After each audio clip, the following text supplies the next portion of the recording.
Now, from WYDC TV, this is Big Fox News at 10.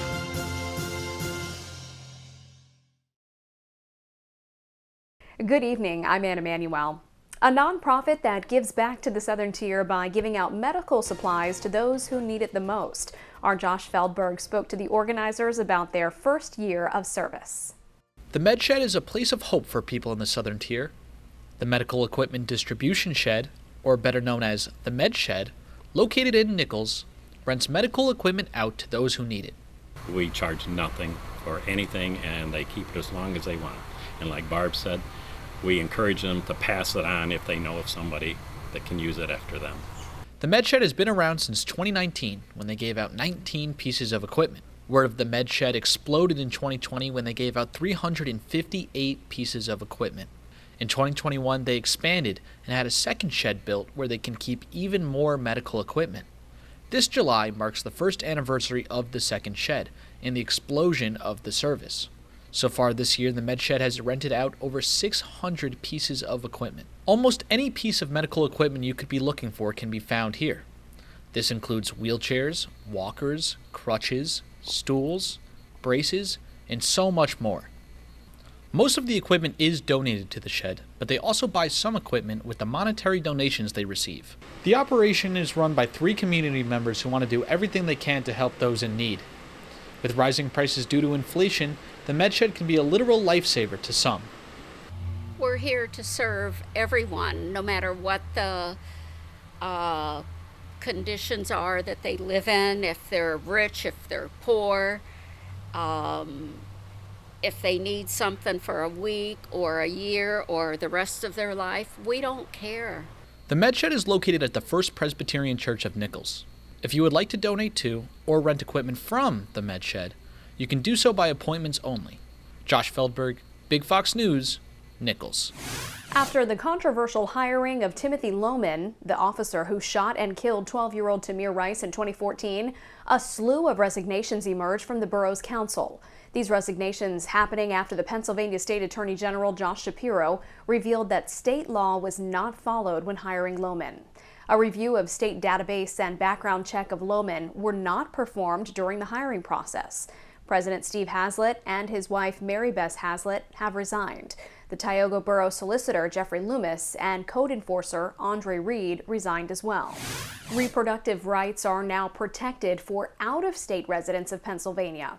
Governor Tom Wolf signed an executive order that protects reproductive health care services for out-of-state residents. This executive order was issued in the wake of the overturn of Roe v. Wade. These services include all medical, surgical, counseling, or referral services related to the human reproductive system, including services relating to pregnancy, contraception, or termination of pregnancy. 2 people are hurt after a collapse at a Horseheads construction site. The Southern Tier Logistics building, known as the Host Terminal, collapsed Tuesday afternoon. The 2 workers escaped without life-threatening injuries after the framework collapsed. Construction vehicles and work trucks are partially crushed underneath the metal frame. The construction project was due to be completed in 2023. The cause of the collapse is still under investigation. Corning Inc. played a part in capturing the most detailed photos of our universe. In a press release, Corning Inc. announced that they manufactured key components of the James Webb Space Telescope. These components helped point and stabilize the telescope that allowed astronomers to conduct research on what they were seeing. The James Webb Space Telescope is the largest and most complex telescope ever built. The telescope has provided the world with the first high-resolution color images of space. Corning and NASA have had a relationship for more than 6 decades, and according to the press release, Corning is honored to share this milestone with NASA. June inflation data out today shows a huge jump that the president calls unacceptably high and also out of date. Caroline Shively is in Washington with what these numbers mean for your grocery bill and your house payment. Inflation cranked up a whopping 9.1% in June, the highest yearly jump since 1981. The Consumer Price Index, released Wednesday morning, showed the price of necessities far outpacing raises. This is something that the American people feel every day at the gas pump, at the grocery store, at the restaurant. The price of gas is up almost 60% year over year. Rent went up 5.6% over last June, and food at home and dining out increasing 10.4%. If you break it down to just groceries, the annual jump was 12.2%. That includes eggs up 33% and butter up 26%. When you check out, the prices are higher. Everything is just up and up. So it's everything from sort of your basics to even the more expensive items are now even more expensive. The White House arguing earlier this week that the CPI numbers are already out of date. The average retail price of gas was 11% higher in June than it was in May. And the cost of gas in July is already down 7% from the June peak. This report makes it much more likely that the Federal Reserve will raise interest rates again, trying to bring down the inflation rate to about 2%.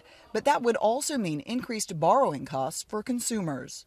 Consumers expect much higher inflation, and so that is baked in until the Fed and the Biden administration are able to get that back down to 2%. The Fed will have to move carefully or risk triggering a recession. In Washington, Caroline Shively, Fox News. President Biden begins a high-stakes foreign trip with the aim of reinforcing U.S. support for Mideast allies, both traditional and controversial. Mark Meredith has more from Washington. It's a high-stakes trip for President Biden. Air Force One landing in Israel Wednesday for the president's first Mideast visit since taking office. A 4-day diplomatic blitz where he'll meet with Israeli, Palestinian, and Saudi Arabian officials. I'm proud to say that our relationship with the State of Israel is deeper and stronger, in my view, than it's ever been. And with this visit, we're strengthening our connections even further. The major focus of the trip, improving cooperation with Israel and Saudi Arabia, two key Mideast allies. He'll spend 2 days in Jerusalem and a day in the West Bank before heading to Saudi Arabia on Friday for a summit with Gulf allies. The president is under significant pressure to get those allies to increase oil production, hoping that will lead to relief from soaring inflation. But it won't be easy, and the first step will be reasserting American influence in the region. The first goal is to send a message to the entire region. The United States is not leaving. It will continue to be involved in many critical strategic issues of the region. Another major goal, increasing pressure on Iran to rejoin the 2015 nuclear deal, an effort most Republicans say won't stop the Iranians from developing nuclear weapons. He's trying to go cozy with Iran and do another deal. This is something that we need not revisit. What we need is a strong, resolute, solid U.S. This afternoon, the president's also getting a first-hand look at the Iron Dome defense system before he'll go to lay a wreath at Israel's Holocaust Memorial. In Washington, Mark Meredith, Fox News.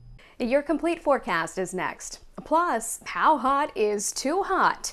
We take a look at heat waves and the effect they have on our bodies. Stay with us. Here's your local stock market update from Big Fox.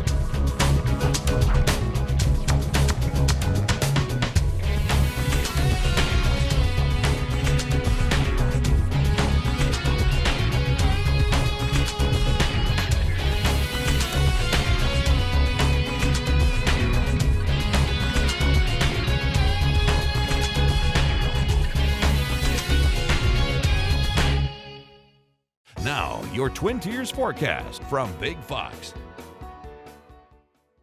Isolated shower and thunderstorm activity moved across the state today. I'm meteorologist Alyssa Triplin. You can see that over the Binghamton camera there. Some of those showers and thunderstorms that were able to move on through portions of the state, not bringing any widespread severe storms, but there were a few rumbles of thunder and some brief downpours noted with that. And a few of those isolated showers and thunderstorms may even linger into your early Thursday morning, maybe even more of just a light rainfall that could bring in some foggy conditions as well. So note for the morning commute, you may still want the umbrella, and note that you may need some extra time to travel as high beams need to be on in foggy conditions, but you don't want to use your high beams. That actually makes it more difficult, disperses that light and makes it more difficult to see in some of those more dense fog regions. So temperatures will fall about near average, and then as we head into your Thursday afternoon, another cool and comfortable day will be ahead. Now there is going to be some clearing skies with that fog in the morning, and then we'll see that maybe a stray shower could develop. That low pressure system is taking its time to exit the northeast. We could shake out a shower, but more sunshine is expected expected to be in that forecast as we head into your Friday, and that means more warming as we stay under that summertime sunshine. Now there's also going to be more moisture, and that's going to bring some slight stickiness as we head through the weekend, but it is going to signal more rain chances as well, especially as we head into next week. And we'll take a look at that extended forecast in a moment. Rolling through forecast, you can see a few of those showers lingering in the morning, definitely clearing of that cloud cover and fog cover, but then a stray shower or two might be able to move on through, but you'll see more sunshine than shower coverage for sure. Friday morning might signal another round of some of those foggy conditions before we will turn to that afternoon sunshine, bringing those warmer temperatures. So Thursday, as we head into the afternoon, temperatures will be below average due to the potential of that foggy sky in the morning, that shower potential. As that moisture starts to pull its way out, we do stay into those 70s. Elmira might walk away with 80 degrees, Corning at 79, Wayland just around 75. So those Finger Lakes going to feel a little bit cooler, even off across portions of Pennsylvania could keep our temperatures into the 70s. But by Friday, as we see more of that sunshine dominate, you can see a little uptick in that temperature trend, getting closer to average by about Friday. So that's some good news as we turn those temperatures around. And if you are looking for some of those warm summertime days, it does look like the extended forecast is trying to give us a better chance at some above average conditions. Now, not well above average, gives us about a 30 to 40% chance that we could see these above average temperatures. And that's a 6 to 10 day outlook. So as we look at the 7-day, you'll have to look at the end of the 7-day to potentially see that reflection. But looking at the near future, you have a warm up even in store, as we could climb to about 89 degrees by Saturday. Shouldn't be too humid, but definitely still on the warmer side. Then as we head from Sunday into Monday, that's when we see that the moisture is going to start to return. One, that's going to bring a little bit of stickiness and warmth on Sunday, but two, that's going to bring in some storm chances as well. We'll keep an eye on the threat for anything severe, but overall it looks like even as we head into next week, we could see that reflection of above average temperatures, but it looks like the rain chances will continue. This fall, Colorado plans to start testing wastewater at select public schools in the fight against COVID. Kim Posey has more. Right now, 53 Colorado utilities are already drawing samples from wastewater for COVID testing twice a week. Those are used by the state lab to determine the amount of COVID and the variants in that community. College dorms in the state use a similar process. And now the state is starting a pilot program with elementary schools. Rather than have information about an entire community served by a sewer shed, we can have that information. A group is raising money to make sure that kids have the clothes they need when they head back to class this fall. But the group's founder admits this year the cost of inflation is making fundraising a little harder. Greg Nieto has more. There's nothing like the first day of school. Go back to your days when you were growing up. You know, it was a rite of passage. It was a staple. A staple for many to strut new stuff. Julia Walker wants to make sure it's one of the best days of the year. Our motto in this program is, if you feel good, you'll do good. For the second straight year, she is heading up her Hope, Connection, and Community Hope for Kids Back to School Drive. Her Arvada-based organization raises sponsorship dollars to buy new clothes for lower-income school kids K through 12 at a local Target. Each kid gets their own personal shopper. Except this year, inflation has moved to the head of the class. Is really pinching into everybody's pockets right now.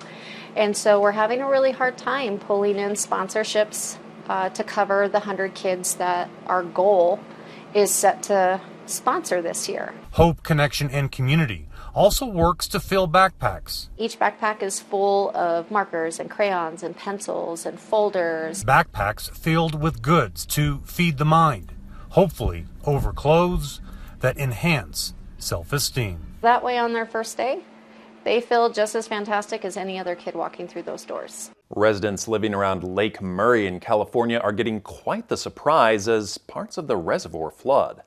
Misha DeBono tells us where all this water is coming from. You can see from here, but there's some orange cones kind of blocking it off. I think it's just that the water has risen so much on that side. That's why we came to this side. The main entrance to the water access area of Lake Murray in La Mesa is closed for the time being. We'll start here, right over to the other side, go get a little snack from the snack shop, sit down, and then ride back over. But not today. Like a lot of locals, they wanted to see firsthand the rapidly rising water along the shores of Lake Murray. By some estimates, the lake has risen 6 to 8 feet.